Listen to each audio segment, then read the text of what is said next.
नमस्कार दोस्तों, स्वागत है मेरा चैनल में। अगर आप नए हैं तो हमारे चैनल सब्सक्राइब करके रखें। ऐसे ही ताज़ा खबर लाते रहते हैं भोजपुरी की। अगली खबर है राकेश मिश्रा की तरफ से, जो कि आज एक बहुत बड़ा वीडियो सॉन्ग आने वाला है। जिस वीडियो सॉन्ग का नाम है यदि हमरो भातार कोई होता। आज इस वीडियो सॉन्ग को वेब म्यूजिक यूट्यूब चैनल पर रिलीज किया जाएगा 6:30 में, जो कि बहुत ही कमाल का वीडियो सॉन्ग है। आप लोग एक बार इस सॉन्ग को ज़रूर देखें। कमेंट में ज़रूर बताएं कि कैसा लगा ये वीडियो देखने में।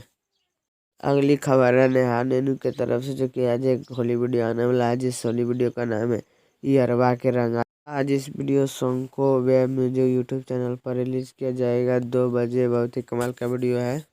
अगली खबर है भागीरथ पाठक की तरफ से, जो कि आज एक होली वीडियो आने वाला है। जिस होली वीडियो का नाम है भौजी खौलाना केवाड़ी। आज इस वीडियो सॉन्ग को सारेगामा भोजपुरी यूट्यूब चैनल पर रिलीज किया जाएगा 7 बजे, जो कि कमाल का वीडियो है। आप लोग एक बार इस वीडियो को जरूर देखें। अगली खबर है रितेश पांडे की तरफ से, जो कि एक हिंदी वीडियो का शूटिंग बहुत जोरदार चल रहा है। बहुत जल्द आप लोगों के बीच इस वीडियो को रिलीज कर दिया जाएगा। इस चैनल को सब्सक्राइब करके रखें, आने वाला रहेगा तो हम बता देंगे। दोस्तों, कैसा लगा आप लोग को ये समाचार कमेंट में ज़रूर बताएं और वीडियो लाइक कर दें। ऐसे ही ताज़ा खबर हम लाते रहते हैं।